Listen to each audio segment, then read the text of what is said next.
huwal azizul ghafur. Shadaqallahul azim. Dalam ayat ini tegas Allah sampaikan, alladzi khalaqal mauta wal hayata, dialah Allah zat yang telah menciptakan kematian dan kehidupan. Untuk apa Allah ciptakan kematian dan kehidupan? Liyabluwakum ayyukum ahsanu amala.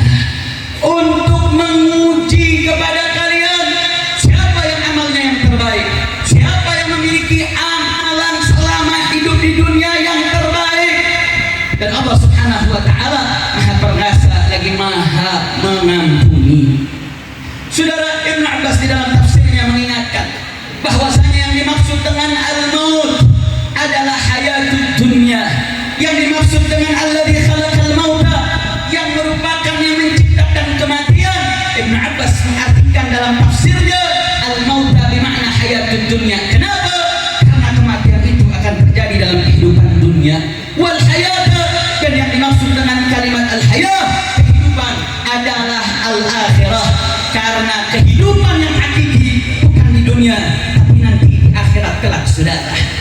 Tapi sebagian para mufassirin mencoba menggali, kenapa dalam ayat ini Allah subhanahu wa ta'ala mengedepankan kata al-maut dibanding al-hayah. Padahal kita sama mengetahui dalam fase kehidupan kita mau memulai kehidupan dulu baru kematian. Saya mau tanya, kira-kira dalam fase kehidupan kita mati dulu atau hidup dulu? Ini nggak ada yang jawab, udah pada mati semua, bagaimana? Jawab yang kompak. Saya mau tanya, dalam fase kehidupan kita mati dulu atau hidup dulu baru mati? Hidup dulu atau mati dulu? Tidak ada yang bingung, Habib, kan kita pernah mengalami fase ketiadaan. Ketiadaan itu bukan maut, itu marhalatul ma'dum. Kita tiada, diciptakan Allah menjadi ada, fase kehidupan. Setelah itu Allah cabut nyawa kita, maka masuki masa kematian. Berarti saya mau tanya, hidup dulu atau mati dulu? Hidup dulu atau mati dulu? Artinya fase kehidupan kita hidup dulu baru mati, sudah. Tapi pertanyaannya, kenapa kok dalam Al-Quran Allah sebutnya mati dulu baru hidup?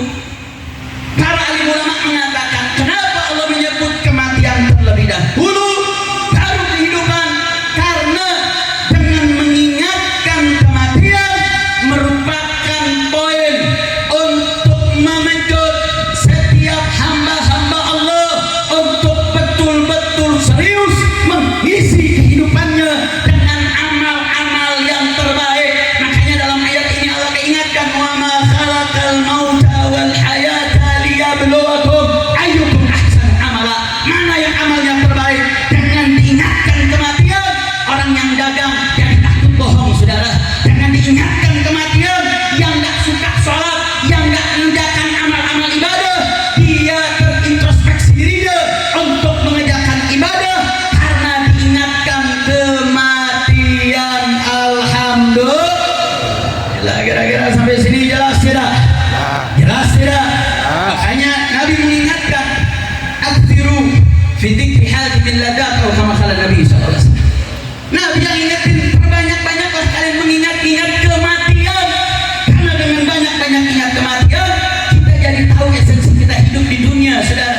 Agar kita tidak terlalaikan dengan hawa nafsu, dengan godaan harta, tahta, dan wanita, saudara. Tidak lain tidak bukan, ini adalah dalam upaya langkah kita untuk memperbaiki amal-amal kita. Makanya saudara, dengan hadir kita perayaan Uhud, terkhusus Mama Kiai Haji Baisuni, kita lihat yang hadir luar biasa, hadir para habaib, hadir para alim ulama. Pertanyaannya ya, hari ini, saat ini kita mendatangi perayaan Uhud yang merupakan hari wafatnya daripada guru kita tercinta. Besok kita yang akan ada dalam posisi itu, saudara. Pertanyaannya, apakah akan ada yang mendoakan kita? Apakah akan ada yang membacakan Fatihah, membacakan tahlil, merayakan Uhud untuk mengirimkan hadiah itu, saudara? Nah, kenapa para alim ulama hadir dalam perayaan Uhud ini? Menandakan bagaimana dedikasi Sohibul Uhud di dalam mengajarkan ilmu kepada murid-muridnya, sehingga itu diterima oleh Allah Subhanahu wa ta'ala. Pondok pesantrennya makmur, alumusnya di mana-mana, menjadi para alim ulama, anak-anak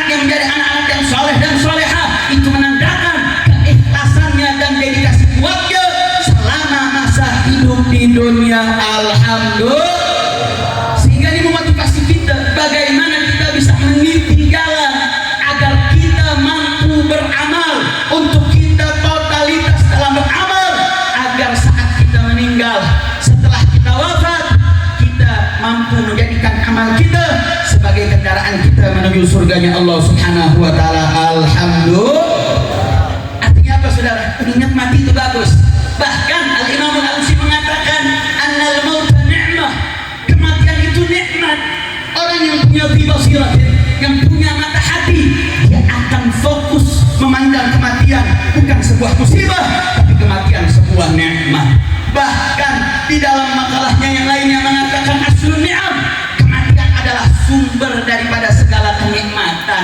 Makanya saudara, para mujahidin, orang-orang yang berjihad fisabilillah, mereka turun ke medan tempur bukan untuk sekedar memetik kemenangan di kalimatillah, tapi salah satu dalam sanubari mereka, mereka menginginkan kematian di jalan Allah, mati syahid di jalan Allah. Itu menjadi cita-cita mereka, saudara. Makanya saudara, khairu syahidin ala hadin. Siapa sih orang yang pengen mati, yang berebut mati fisabilillah? Kita lihat saudara-saudara kita di Palestina, saudara. Mereka begitu luar biasa berdedikasi untuk menjaga Masjid Al-Aqsa. Mereka gunakan segala yang mereka miliki. Mereka korbankan harta mereka, mereka korbankan darah mereka, bahkan mereka korbankan anak istri mereka, rumah mereka, seluruh yang mereka miliki untuk menjaga Masjid Al-Aqsa, sehingga kematian menjadi murah, saudara. Bahkan mereka menjadi sukacita ketika dengar anaknya mati syahid, suaminya mati syahid, keluarganya mati syahid. Karena kematian bukan sesuatu yang mereka takuti, tapi kematian menjadi cita-cita mereka, saudara. Makanya luar biasa, saudara. Perjuangan para mujahidin di Palestina ini menjadi pelajaran bagi kita, saudara. Pelajaran bahwasanya dengan kita memiliki keterpautan dengan kematian, menjadikan kematian menjadi salah satu nilai yang bukan ditakuti, tapi kematian di jalan Allah menjadi cita-cita, sehingga langkah kaki kita betul-betul terrealisasikan untuk merealisasikan cita-cita kita tersebut, saudara. Maka sebelum saya tutup, saudara, saya teringat di mana Allah Subhanahu wa taala berfirman, "Udzina lil ladzina yuqataluna bi annahum zulimu wa innallaha ala nasrihim laqadir." Para alim ulama, para ulama salaf meyakini bahwa ayat ini surat Al-Hajj ayat 39, di mana Allah Subhanahu wa taala mengizinkan orang-orang atau kelompok yang diperangi karena mereka terzalimi, maka sesungguhnya Allah Subhanahu wa taala telah mengizinkan mereka untuk berperang, dan Allah Subhanahu wa taala memberikan jaminan pertolongan kemenangannya oleh Allah Subhanahu wa taala. Artinya apa, saudara? Para mujahidin di Palestina, mereka mengorbankan darah mereka, mengorbankan nyawa mereka, tidak lain tidak bukan untuk menjaga marwah harkat martabat umat Islam di seluruh dunia di kala Masjid Al-Aqsa yang ingin diambil direnggut, saudara. Masjid Al-Aqsa bukan hanya milik orang Palestina, Masjid Al-Aqsa bukan hanya milik orang Arab, tapi Masjid Al-Aqsa itu milik umat Islam dunia. Dan mereka Palestina, mereka mengorbankan darah mereka, nyawa mereka, anak mereka, istri mereka, seluruh yang mereka miliki untuk menjadi fida, untuk menjadi tebusan terhadap Masjid Al-Aqsa.